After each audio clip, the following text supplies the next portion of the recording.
downtown Baltimore from WWIN. Good morning. News headlines from WIN Radio. Get full details from ABC. On the WIN Top 40 Survey of the Week, this record is number 8.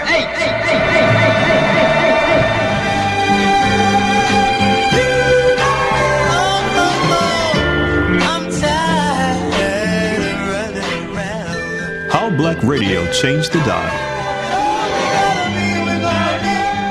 How African Americans entered mainstream radio. Going back. In 1929, the All-Negro Hour premiered on American Broadcast Radio.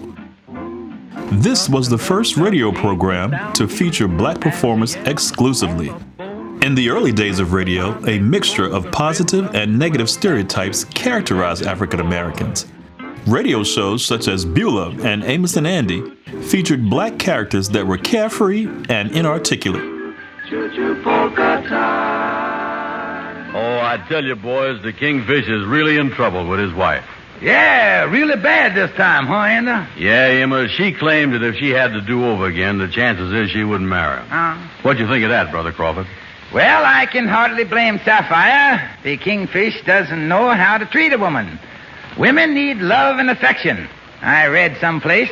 While broadcast by bandleader Duke Ellington, singer Paul Robeson, and others, exposed predominantly white radio audiences to the work of talented black artists. Images of African Americans frequently appeared in early radio broadcasts. Yet, an empty space existed for blacks in positions of management and ownership.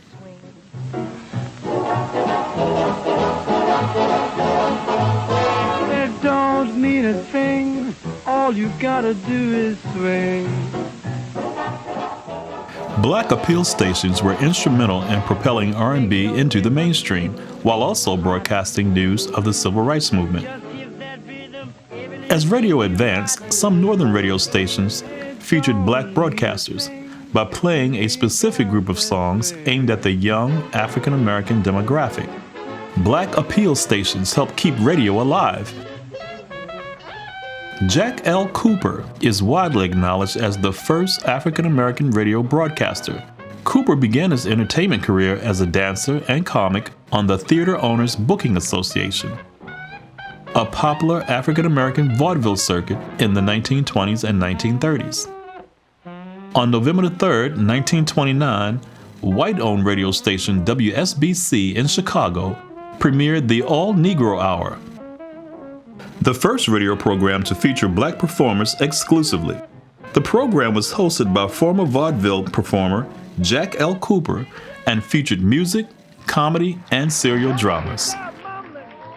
He was one of the first, if not the first, to broadcast gramophone records, including gospel music and jazz, using his own phonograph. The All-Negro Hour went off the air in 1935. But Cooper continued to host and produce black-oriented programming for WSBC. In the coming years, Cooper developed into a radio mogul. By the late 1940s, Cooper produced over 40 hours of radio each week on 4 radio stations. At his peak in the late 1940s, Cooper commanded the largest black radio operation in America and earned over $200,000 per year. His success laid the groundwork for generations of black radio personalities. In 1949, station WDIA in Memphis, Tennessee, became the first to employ an all-black announcing staff. B.B. King became a regular afternoon disc jockey at the station. It was there at WDIA that B.B. King recorded 4 songs for Bullet, a Nashville-based record label. In 1949, Atlanta University professor Jesse B. Blayton Sr. bought WERD for $50,000. Later that year, WERD in Atlanta began broadcasting as the first black-owned radio station. Now, Dr. King's office at the Southern Christian Leadership Conference was on the other side of the wall. It was said that King would tap the ceiling of his office with a broomstick to get the attention of the WERD DJ upstairs when he needed to make an announcement. Throughout the 1950s and the 1960s, the presence and influence of African American on-air personalities dominated black radio. Montague, the magnificent, the man of soul to entertain you. Don't know much about history. And in Baltimore, black radio established a well-known reputation in the city's black population, with its dynamic, memorable DJs and pounding soul, blues, and the Motown sound. Burn, Fat Daddy, burn. Now, Baltimore.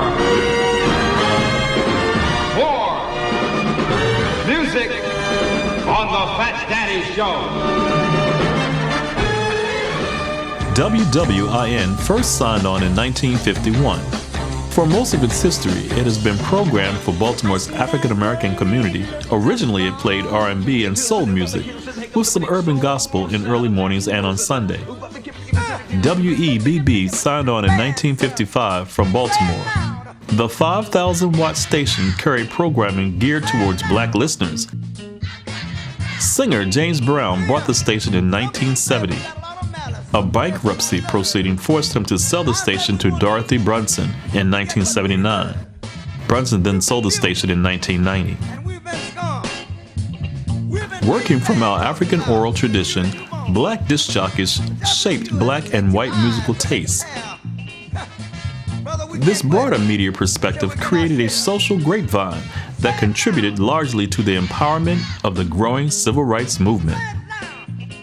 Black radio personalities such as Jack the Rapper Gibson of WERD and Tall Paul White of WEDR in Birmingham drew praise from Martin Luther King Jr.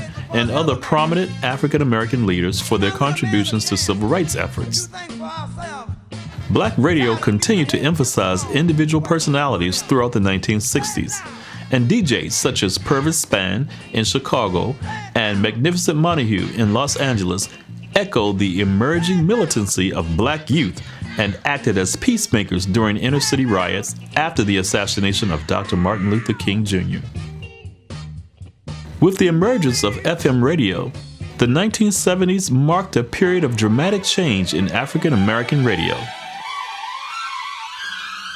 Frankie Hollywood Crocker was an American disc jockey that helped grow famed New York-based black radio station WBLS during its inception. During the late 70s, Crocker started his journey with WBLS as a program director, boosting the station's ratings and pioneering the urban contemporary radio format. He sometimes called himself the Chief Rocker and was well known for his boastful on-air banter. Say, baby, this is an album that's bound to put more dips in your hips, more cut in your strut, and more glide in your stride. If you don't dig it, you know you've got a hole in your soul. A good evening. Do not attempt to adjust your radio. There is nothing wrong. By the 1980s, urban contemporary stations held the top rating shares in many major and U.S. cities. The number of black-owned radio stations and the number of stations catering to predominantly black audiences increased toward the end of the 20th century. Kathy Hughes founded Radio 1, now known as Urban One, in 1980. Hughes broke into the radio industry in 1969, where she began cultivating her skills at KOWH in her hometown of Omaha, but she left for Washington, D.C. shortly after being offered an administrative position with Howard University in 1971. During her time at WHUR, Hughes created the format known as The Quiet Storm, a genre of contemporary R&B and smooth jazz which revolutionized urban radio and was aired on over 480 stations nationwide. This African-American woman owns the nation's 7th largest radio broadcasting company. Radio 1 owns and/or operates 69 radio stations, located in 22 urban markets in the United States, and reaches approximately 13 million listeners every week. Black radio continues to tell it like it is. Break of dawn, break of dawn. A power source of